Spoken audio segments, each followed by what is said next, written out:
Welcome to the newspaper review on TAF TV. And today I'm your host. My name is Austin Precious Chidima, and I'm with the newspaper analyst, Mr. Prosper. It's really nice to have you here today. Thank you very much. So how do you see the weather today?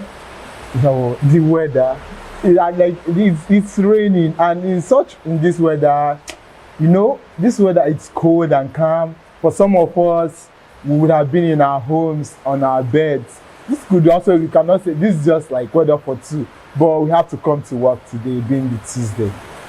Well, that's true, but I just wish it was the weekend because I would have been on my bed. But in that case, let's just dive into the newspapers for today. And the first newspaper, we have the Daily Sun. Our refinery ended 50 years of fuel quest in Nigeria, says Dangote Refinery. Now, this can be seen in page 25 of the Daily Sun.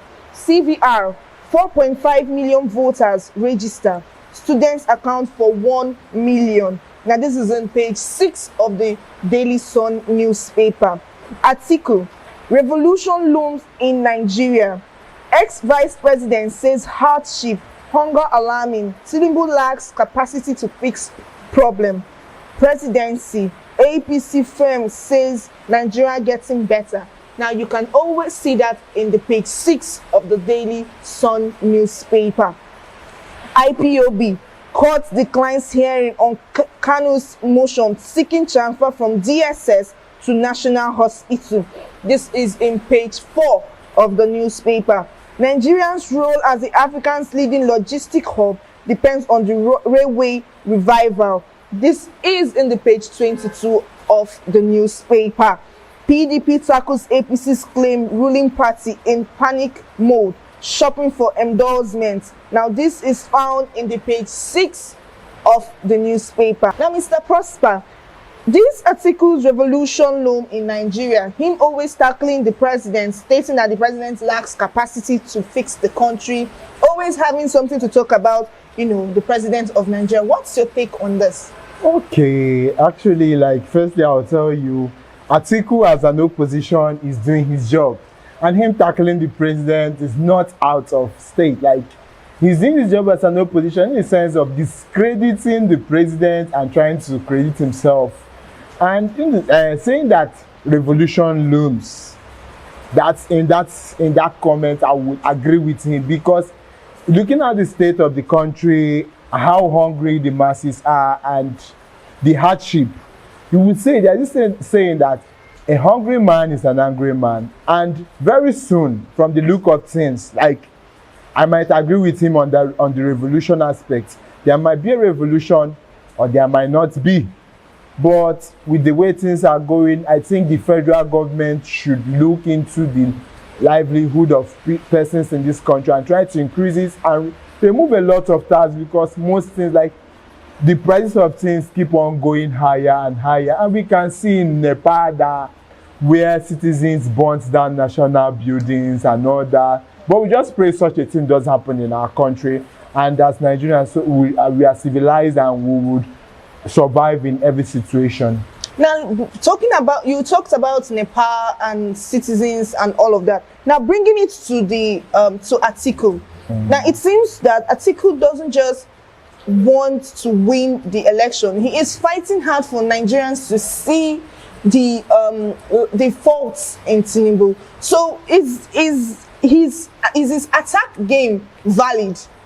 Is it what it is? Is it not better he sits down to, analyze Tinubu's, default and use it for his preparation for the election coming? Okay. Actually, Atiku is not out of place by opposing by discrediting this present administration, because as an opposition, he's doing his job. That's the work of an opposition, to try to look for those loopholes in the current administration's cases, in the current administration, looking for loopholes in this current administration, so that he can try to discredit the administration, so that, to give himself credit coming 2027, so that Nigerians would have hope in him and believe that he will be able to fix such situations. Okay, I just hope that if he ends up winning the 2027 election, he will be able to do the things that he's discrediting Tinubu. Now over to the next newspaper, we have Vanguard newspaper. Our plants ended 50 years of fuel quest in Nigeria, Dangote Refinery says.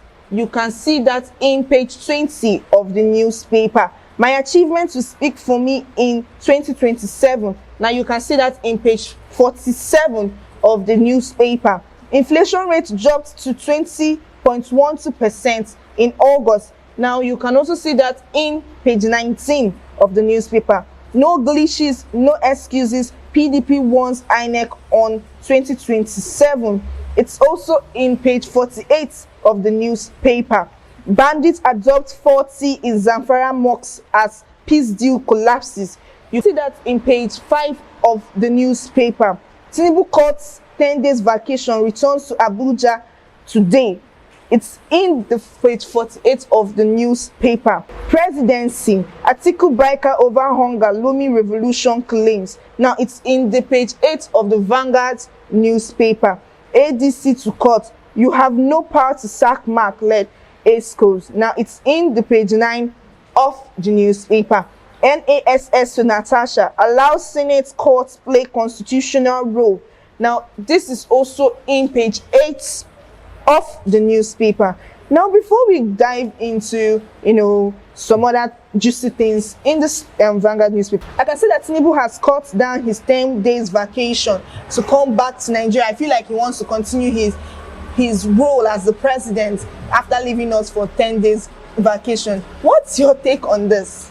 Okay, actually Tinubu cutting short his vacation, his 10 days vacation, and returning before the end of the vacation. Like, I just hope it's not one of those past administrations vacation when Buhari there would go abroad for his ear and eye, all these checkups, and I just hope the president is okay, and actually it was a vacation. I just hope it's a vacation out from work. But it's all good, and the president, welcome back, Mr. President.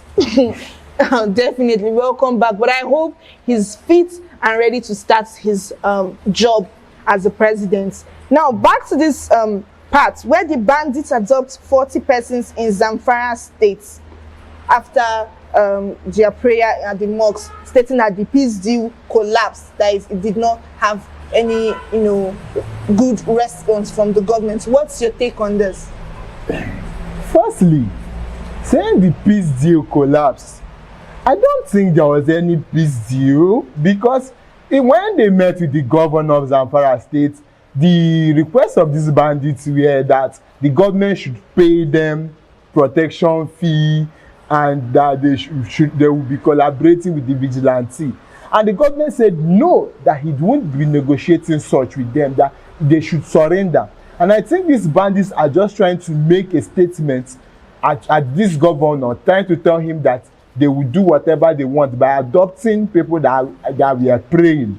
And I believe the governor will do something about this, because he said he was never going to negotiate with these bandits. Talking about the governor, the fact that we have security personnel here in Nigeria, we have the army, we have the police, every other military force, and still at that, they had to wait for these persons to finish their prayer. Like within those hours, within those times when they were praying, was more than enough for the police officers or police military personnel to come there, but still there was no presence of any military personnel. What is your take on the security level of Zamfara state and Nigeria as a whole when it comes to this situation? Okay, about that issue, about the police, about the security personnel on different ranks and different levels being there during the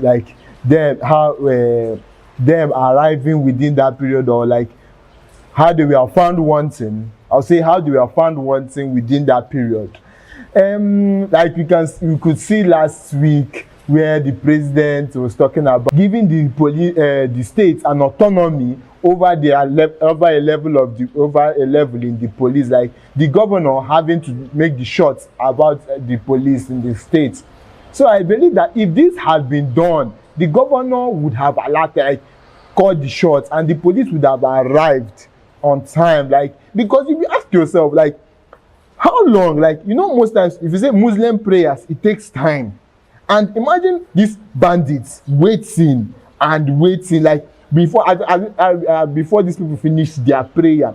At least if there were some level of, like, the level of the governor being in charge of the police, at least the governor would have made some calls. And I think I believe that somebody in that mosque must have tried to make some phone calls, like try to alert people outside that we are not in the mosque, that look at what was happening. But you know, as the governor not having any, so how should I call it, any authority over the security personnel like the army and the police, like he couldn't do anything in that situation.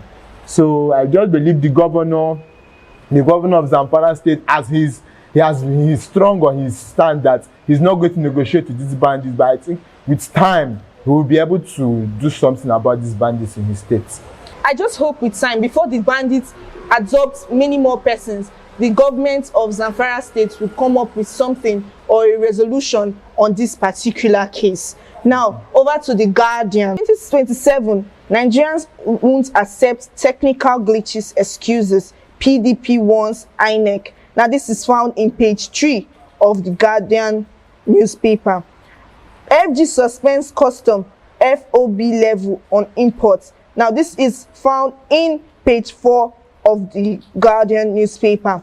How our refinery saved Nigeria's oil sector by Dangote. Now, this is found in page 3 of the newspaper.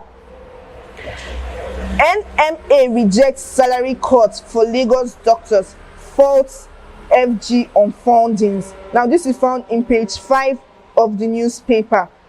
Adeleke devastated laments as flood ravished Osun community. This is found in page 5 of the newspaper. Peace deal collapses as bandits adopt 40 in Zamfara State. You can see that in page 29 of the newspaper.